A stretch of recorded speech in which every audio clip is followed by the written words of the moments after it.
Good morning. It's my pleasure to be here with you in Kuwait's conference on pharmacovigilance strategies. My name is Donia and I work as head of drug registration department in Kuwait Drug Control Ministry of Health. Today, my presentation will cover the current pharmacovigilance initiatives from the local regulatory perspectives. To begin with, I have to define pharmacovigilance as per the WHO definition, which defines pharmacovigilance as the science and activities related to detection, assessment, understanding, and preventing the adverse effects or any other drug-related substance. So that means that we need to detect the signal, detect the adverse drug reaction, assess it, and prevent it.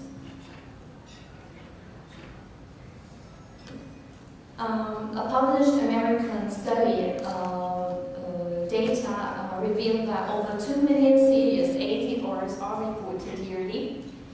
About 100,000 deaths yearly reported from ATRs, and the adverse drug reactions are the fourth leading cause of death ahead of pulmonary disease, diabetes, AIDS, pneumonia, accidents, and automobile death.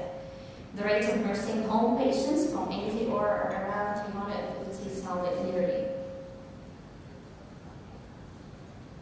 Most of you are aware of the thalidomide tragedy that happened in early 1950s, in the late 1950s. We cannot speak about pharmacovigilance without mentioning this tragedy that took place in the late 1950s and was the turning point of the pharmacovigilance science in the global regulatory field. After this tragedy, the regulators began to improve the pharmacovigilance and the safety monitoring strategies and systems all over the world. Thalidomide was widely used drug in the late 1950s for the treatment of nausea in pregnant women. In the early 1960s, more than 10,000 children were born with deformities as a consequence of the use of thalidomide. Only 50% of these children survived. The product was withdrawn from the market in 1961. Recently, or not recently, a decade ago, thalidomide returned back to the market, but for a different indication, which is treatment of leprosy and multiple myeloma. After this crisis, and after that strategy, the regulators started to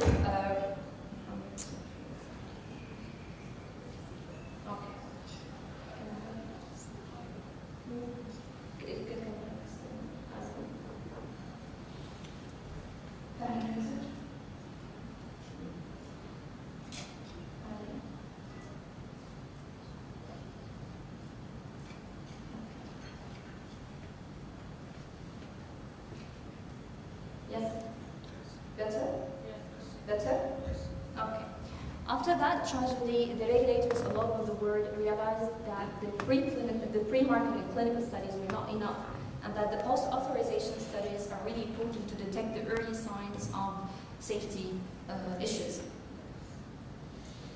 So why are the pre-marketing clinical studies not enough? Usually the clinical studies, the pre-marketing clinical studies, they were enroll a limited number of patients to be for a definite period of time. Regularly, the patients are not taking any other medication with that drug studied. Using special groups such as children, elderly, and pregnant women are usually, the studies are usually not available or not completed.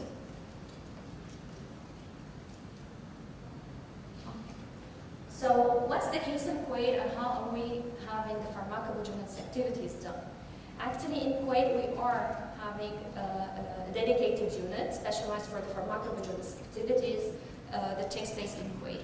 These activities include monitoring safety of medicines and evaluation of the ATR reports, collecting and monitoring drug quality reports, assessment of the periodic safety update reports and the individual case safety reports, ICSRs, communication with healthcare professionals and patients, and also enhancing the awareness to reporting. How do we monitor the safety of our medicine? Usually the information sources that we rely on in Kuwait drug control are the international reference regulatory authorities, which are our main source of information, as the FDA, the WHO, the ML, the MHRA, TGA, and others. published in international medical literature, pharmaceutical companies, and clinical studies. The reporting methods available in Kuwait. How can you report an adverse drug reaction? You can report as online reporting form through our website www.moh.gov.kw/kdfc, or you can report with the paper-based reporting form, which can be sent by fax or submitted by hand. I will give you a quick look on our website and our reporting form, the online reporting form. This is our website. Yeah, you can click on this link for reporting of side effects.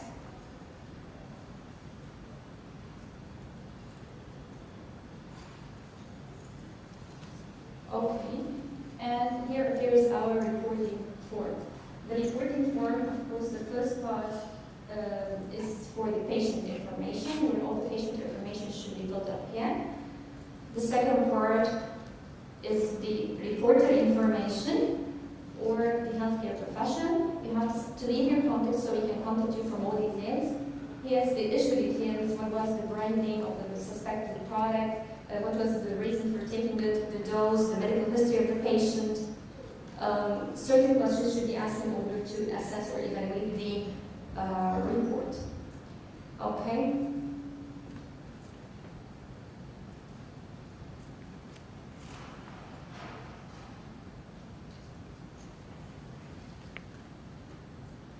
We have also another type of report, which is the paper-based report.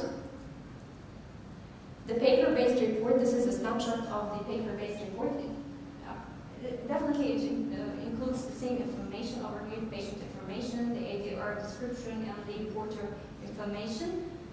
You can use either this paper-based reporting form or the online reporting form. We have another reporting form, which is the quality reporting form. Here you can report any type of quality defect to the product.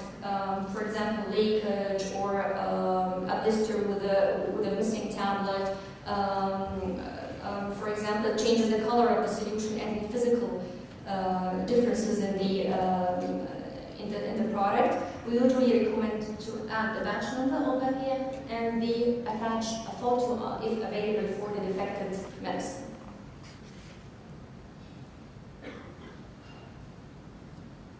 We usually communicate and we usually encourage the cycle of communication for the ADR report.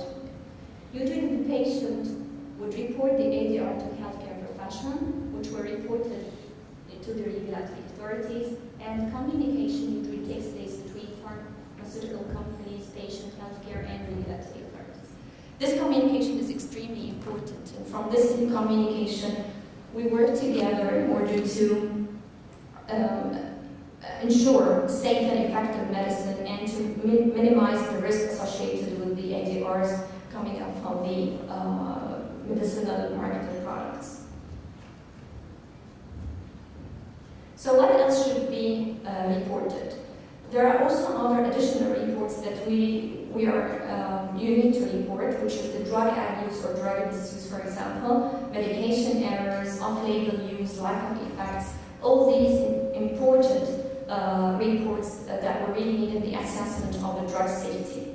We have a lot of examples for drug abuse actually reports. We are receiving reports for drug abuse, and one of the famous products was tramadol abuse. Actually, tramadol before it was a prescription medicine, a dangerous drug prescription medicine, and Kuwait Drug Control shifted its categorization into psychotropic medicine. This change in the legal status of the product came after reports of the drug abuse. We also assess in our unit the periodic safety update reports. Basically, the PSUR, or the periodic safety update report, is the document that allows periodic and comprehensive assessment of the worldwide safety data of the marketed drug. Marketing authorization holders and pharmaceutical companies should provide us with the PSOR along with an evaluation of the benefit-risk balance of the benefit-risk assessment. Why do I need this PSOR? What are the benefits of the PSOR? It improves the identification of new safety signals, determining changes of the benefit-risk profile. It's an effective means of risk communication to regulatory authorities, and it's an indicator to the need for risk management initiatives and monitoring the effectiveness of such initiatives. It's very important that from our work is to communicate and to send the safety data and to transfer the safety information to the health professionals and patients. From our main role is to inform the healthcare professionals and the patients about all the safety concerns for the marketed product. We have 3 different ways in order to communicate the safety updates. We issue periodically, around every 2 months, our EU FDA newsletter. It's adopted from the WHO model, where it includes all the safety update, warning, the contraindications, and all the new updates on safety issues. It's usually circulated to the healthcare professionals and the governmental hospitals every 2 months. We also update and request the manufacturers to update the patient information leaflets in order to transfer the information to the patient as quick as possible. We also send letters to healthcare professionals, which we call the doctor letters, or request the manufacturers to send it to the healthcare professionals when we need an immediate, when we need the information to be immediately to the healthcare professional. This is how our newsletter looks like.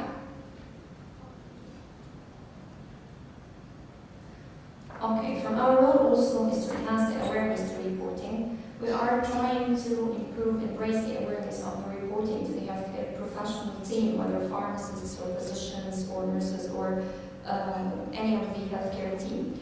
Actually, drug control organized around 3 workshops since 2012 to raise the awareness of the healthcare profession. Our experience with that workshop was that most of the pharmacists and most of the healthcare professionals don't know whom to report to, and actually what to report, and how can they fill up the reporting form.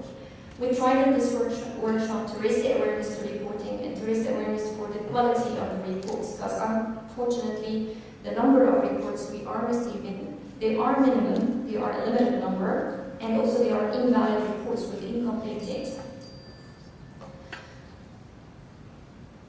Okay.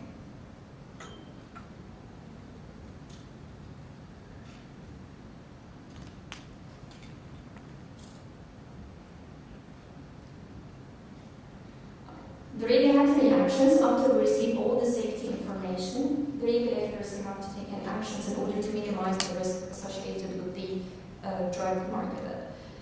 We have different actions that we can take in order to minimize the risk. First of all, we can change the patient information leaflet and update it and change the semi-embolic characteristics by addition of, for example, new warning, new contraindication. We can adjust the dose, we can add a restriction of use. Okay, and sometimes also we need to issue dear healthcare professional letters. As you know, the process of updating the patient leaflet takes a long time. It goes through a regulatory procedure, and it goes through the manufacturing procedure. Usually it takes quite a long time to be completed. In this time, if the adverse drug or if the safety issue is really urgent, we need to issue the dear healthcare professional letters. We issue these letters to the healthcare professionals to make sure that the information they have already before even issuing the PIL. We can also change the legal status of the medicine, example from over-the-counter medicine to prescription-only medicine. We can suspend the registration of the drug or cancel the registration of the drug. Of course, it depends on the severity of the safety concern, of the severity of the risk. A lot of drugs have been withdrawn from the market after proving that the risk is always the benefits, but these are the most famous examples from the drug withdrawn from the worldwide market was the Bios in 2004, rofecoxib, and it was withdrawn due to serious cardiovascular events. Sibutramine, also in 2010, was withdrawn due to serious cardiovascular events, and rosuvastatin, 2010, due to strokes and cardiovascular risks. Recently was the oral ketoconazole tablets in 2013, when it proves that it causes severe hepatotoxicity. What are our future vision? As I told you, we are in great need of a well-structured pharmacovigilance center, which is comprising of sufficient human resources, trained and specialized staff, technical support, increase the funding, improve the efficiency of the reporting form. And my final message from the Kuwait Drug and Food Control is that we adopt pharmacovigilance activities to monitor the safety profile of medicine. And the international harmonization practices need to be enhanced for better pharmacovigilance outcomes. We need your efforts, we need collaborative efforts are required from healthcare professionals, pharmaceutical industry, and regulatory authorities together to ensure availability of safe and effective medicine. We cannot achieve proper monitoring of the safety of drugs without working together. We need your efforts, we need the collaboration of the healthcare professionals, we need the pharmaceutical industry collaboration, and as well as the regulatory authority and the governmental support. Thank you very much for listening, and it's been a pleasure to be with you today. Thank you. Letters. As you know, the process of updating the patient leaflet takes a long time. It goes through a regulatory procedure, and it goes through the manufacturing procedure. Usually it takes quite a long time to be completed. In this time, if the adverse drug or if the safety issue is really urgent, we need to issue the Dear Healthcare Professional letters. We issue these letters to the healthcare professionals to make sure that the information they have already before even issuing the PIL. We can also change the legal status of the medicine, example from over-the-counter medicine to prescription-only medicine. We can suspend the registration of the drug or cancel the registration of the drug. Of course, it depends on the severity of the safety concern, of the severity of the risk. A lot of drugs have been withdrawn from the market after proving that the risk is always the benefits, but these are the most famous examples for the drug withdrawn from Kuwait and from the worldwide market was the Vios in 2004, Rafiqoxib, and it was withdrawn due to serious cardiovascular events. Sibutramine, also in 2010, was withdrawn due to serious cardiovascular events, and rosuvastatin, 2010, due to strokes and cardiovascular risks. Recently was the oral ketoconazole tablets in 2013, when it proves that it causes severe hepatotoxicity.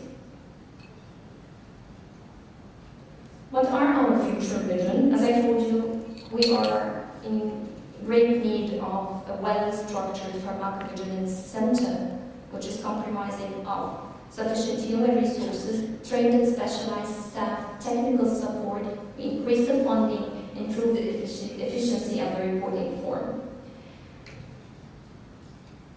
And my final message from the Kuwait Drug and Food Control is that we adopt pharmacovigilance activities to monitor the safety profile of medicine. And the international harmonization practices need to be enhanced for better pharmacovigilance outcomes.